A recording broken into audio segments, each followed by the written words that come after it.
JEE advance 2024 paper 1 से ये question है। क्वेश्चन में दो स्ट्रिंग गिवन है, इनकी मास पर यूनिट लेंथ गिवन है म्यू एंड 4 म्यू, इनकी लेंथ गिवन है एल एंड 2l, इनको ज्वाइन किया है O पॉइंट से और इनके जो एंड्स हैं वो P और Q पर फिक्स किए हैं। स्ट्रिंग में एक यूनिफॉर्म टेंशन डेवलप हुई है और यहाँ पर म्यू नॉट फ्रीक्वेंसी डिफाइन है 1/2L root over T by mu और हमें पूछा है इनमें से कौन से ऑप्शन सही है। अब इन चारों ऑप्शन को अगर हम ऑब्जर्व करें तो option A corresponds to node 8O, similarly option C corresponds to node 8O और बी और डी में आप देखेंगे तो O पॉइंट पर एंटी नोड की बात हो रही है। इसमें हम सबसे पहले ऑप्शन ए और सी के लिए कैलकुलेट करेंगे, ये नोड हो गया। पी और क्यू फिक्स एंड है तो यहाँ पर डिस्प्लेसमेंट का नोड बनेगा। इसमें फर्स्ट स्ट्रिंग दो नोड के बीच में वाइब्रेट होगी और सेकंड स्ट्रिंग भी दो नोड के बीच में वाइब्रेट होगी। सो जब स्ट्रिंग दो नोड्स के बीच में वाइब्रेट करती है तो वो फर्स्ट सेकंड थर्ड फोर्थ किसी भी हार्मोनिक में उसका वाइब्रेशन हो सकता है। अगर मैं फर्स्ट हार्मोनिक में देखूं तो जो स्ट्रिंग की लेंथ होगी इन दो नोड्स के बीच की डिस्टेंस होगी और वो कितनी होती है λ/2। सेकेंड हार्मोनिक में अगर हम लिखें तो जो स्ट्रिंग की लेंथ होगी वो होगी λ/2 प्लस λ/2 माने कि 2 λ/2। सिमिलरली थर्ड हार्मोनिक में ये हो जाएगी 3 λ/2 और अगर ये nth हार्मोनिक है तो ये स्ट्रिंग की लेंथ हमारी बनेगी n λ/2 और यहाँ से अगर मैं लैम्डा का वैल्यू कैलकुलेट करूं तो वो आ जाएगा हमारे पास 2l अपॉन n। हम फ्रीक्वेंसी लिखते हैं nth हार्मोनिक की, इसको हम लिख रहे हैं fn और ये हमारे पास बनेगी, फ्रीक्वेंसी का फॉर्मूला हो गया v बाई लैम्डा और लैम्डा को आप लिख सकते हैं 2l बाई n, तो ये यहाँ पर हो जाएगा n बाई 2l और v आप लिख सकते हैं root over t by mu.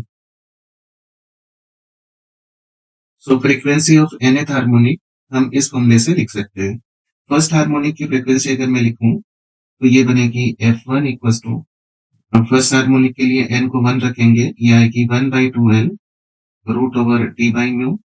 Second harmonic के लिए n को 2 रखेंगे तो ये फ्रीक्वेंसी आएगी हमारी f2 इक्वल टू, n की जगह 2 लिखा 2/2l root over t by mu. Third harmonic के लिए फ्रीक्वेंसी आएगी f3 इक्वल टू, n को यहाँ पर 3 रखेंगे 3/2l root over t by mu.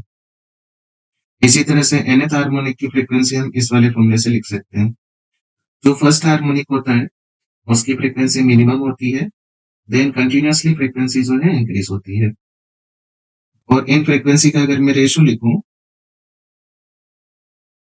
तो ये हमारे पास आएगा 1:2, 2:2, 3:2 एंड सो ऑन। तो मिनिमम फ्रीक्वेंसी होती है फर्स्ट हार्मोनिक की और यहाँ पर सारे हार्मोनिक एग्जिस्ट कर रहे हैं, सो हमारा n का वैल्यू जो जाएगा वो जाएगा 1 2 3 4 5, इस तरह से n का वैल्यू वेरी करेगा। फर्स्ट हार्मोनिक को हम फंडामेंटल ओवरटोन भी बोलते हैं, सेकेंड हार्मोनिक हमारा फर्स्ट ओवरटोन होता है, थर्ड हार्मोनिक हमारा सेकेंड ओवरटोन होता है। इसी तरह से अगर nth हार्मोनिक देखेंगे तो वो हमारा होगा n-1th ओवरटोन। अगर मैं इसमें नंबर ऑफ नोट्स और एंटी नोट की कैलकुलेशन करूं तो फर्स्ट हार्मोनिक में 2 नोड होंगे, सेकेंड हार्मोनिक में जो है टोटल 3 नोड होंगे, थर्ड हार्मोनिक में यहाँ पर 4 नोड होंगे।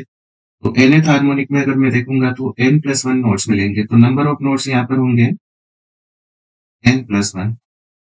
जैसे फॉर एग्जांपल 10th हार्मोनिक है उसमें नंबर ऑफ नोट्स बनेंगे 11। इसी तरह से एंटी नोड की कैलकुलेशन करें तो फर्स्ट हार्मोनिक में एक एंटी नोड होगा, सेकेंड हार्मोनिक में टोटल 2 एंटी नोड हो जाएंगे, थर्ड हार्मोनिक में 3 एंटी नोड हो जाएंगे और nth हार्मोनिक में n एंटी नोड हो जाएंगे। तो यहाँ नंबर ऑफ एंटी नोड्स अगर लिखेंगे तो वो हमारा स्मॉल n के इक्वल ही आएगा। ठीक है, जैसे 10th हार्मोनिक में नंबर ऑफ एंटी नोड कितने हो जाएंगे, 10 हो जाएंगे। सो जब भी स्ट्रिंग के एंड्स पर नोड फॉर्म होंगे हम फ्रीक्वेंसी जो है ना इस वाले फॉर्मूले से हम लिखेंगे, nth हार्मोनिक की फ्रीक्वेंसी हम इस वाले फॉर्मूले से लिखेंगे। अब यहाँ पर फर्स्ट स्ट्रिंग के एंड पर भी नोड फॉर्म हो रहे हैं और सेकंड स्ट्रिंग के एंड पर भी नोड फॉर्म हो रहे हैं, तो मैं अगर इनकी फ्रीक्वेंसी लिखना चाहूँ तो मैंने यहाँ पर अज्यूम किया है कि हमारे पास दो स्ट्रिंग है, इनकी लेंथ है L1 और L2 और मास पर यूनिट लेंथ इनकी μ1 μ2 है। इनमें जो टेंशन डेवलप हुई है उसको मैं T अज्यूम कर लेता हूँ। सो मैं यहाँ फर्स्ट स्ट्रिंग की अगर फ्रीक्वेंसी लिखना चाहूँ तो मैं लिख सकता हूँ f N1 equals to N1 by 2L1 root over T by mu1। और सेकेंड स्ट्रिंग की अगर मैं फ्रीक्वेंसी लिखना चाहूँ तो मैं लिख सकता हूँ F2 equals to N2 by 2L2 under root over T by mu2। So इसमें जो स्ट्रिंग 1 है उसका N1 हार्मोनिक है, स्ट्रिंग 2 का जो है N2 हार्मोनिक है। दोनों स्ट्रिंग अलग अलग हार्मोनिक में वाइब्रेट कर रही है, बट जब हम यहाँ पर कंपोजिट स्ट्रिंग की बात करेंगे तो उसमें जो वाइब्रेशन होगा और जो स्टेशनरी वेव फॉर्म होगी उसकी कंडीशन ये होगी कि stationary wave in composite string form at only those frequencies which match in both the strings। So composite string में वाइब्रेशन के लिए दोनों स्ट्रिंग की फ्रीक्वेंसी मैच होनी चाहिए। तो यहाँ पर हम लिख सकते हैं Fn1 must be equal to Fn2। इसमें वैल्यू पुट करते हैं, Fn1 हो जाएगा N1 by 2L1 root over T by mu1। Fn2 हो जाएगा N2 by 2L2 root over T by mu2। T cancel हो जाएगा, 2 भी जो है कैंसिल हो जाएगा। तो यहाँ पर कंडीशन बनेगी N1 by N2 must be equal to L1 by L2 root over mu1 by mu2। इस कंडीशन पर कंपोजिट स्ट्रिंग में वाइब्रेशन होगा। अब यहाँ क्वेश्चन में देखें तो हमारे पास mu1 mu2 L1 L2 दोनों है, तो यहाँ पर हम ये कंडीशन कैलकुलेट करते हैं।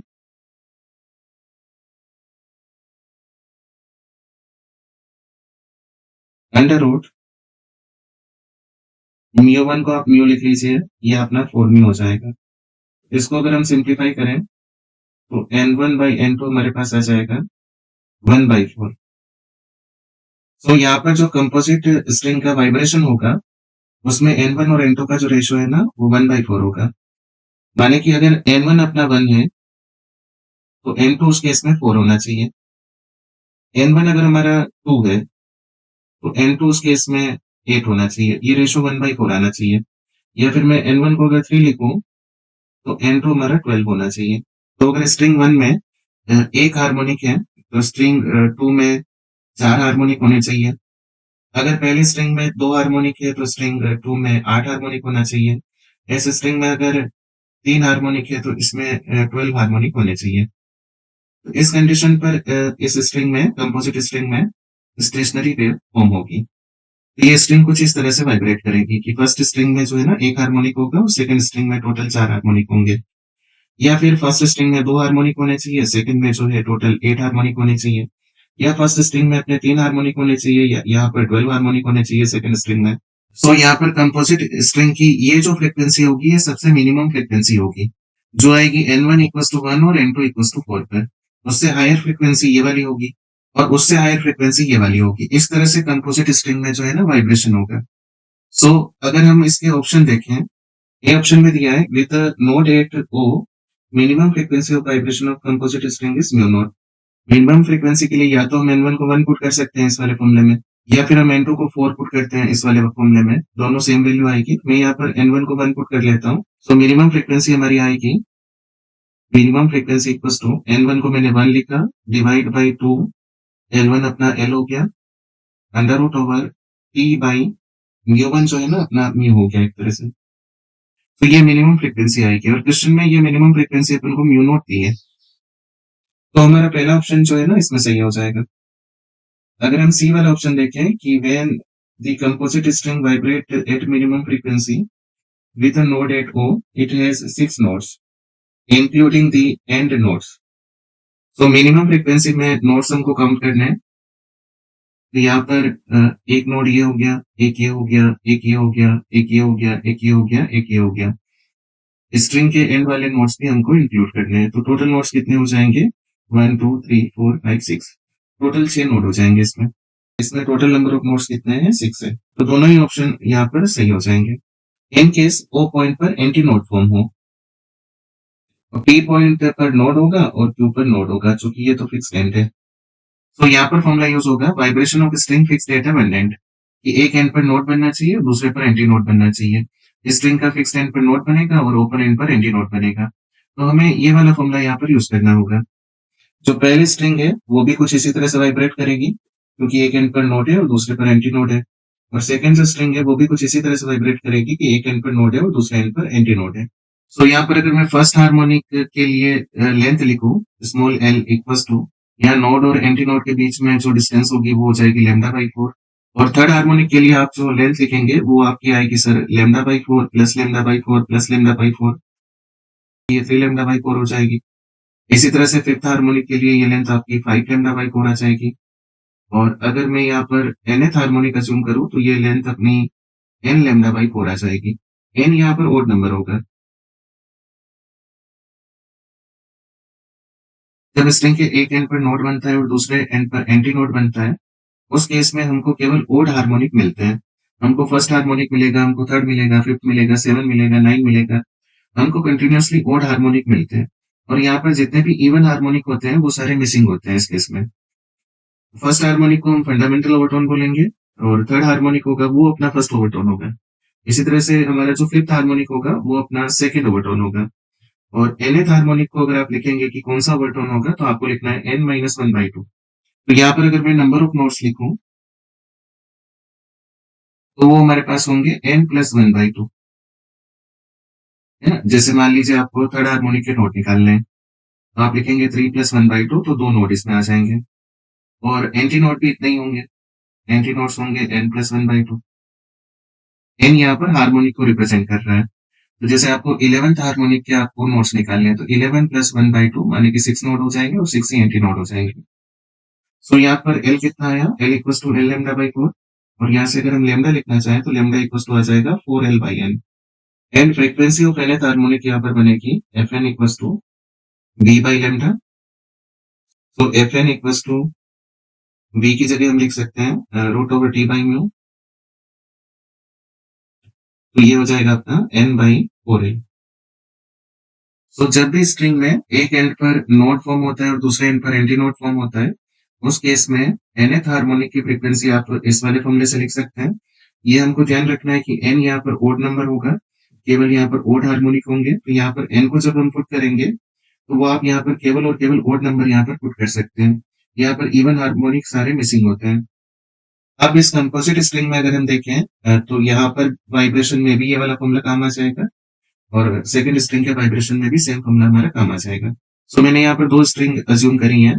फर्स्ट स्ट्रिंग में n1 हार्मोनिक है और सेकंड स्ट्रिंग में n2 हार्मोनिक है। तो मैं अगर यहाँ पर फर्स्ट स्ट्रिंग की फ्रीक्वेंसी लिखूं तो मैं लिखूंगा Fn1 इक्वल्स टू, ये वाला हम फॉर्मूला यूज करेंगे, इसको हम लिख सकते हैं n1/4l1 √T/μ।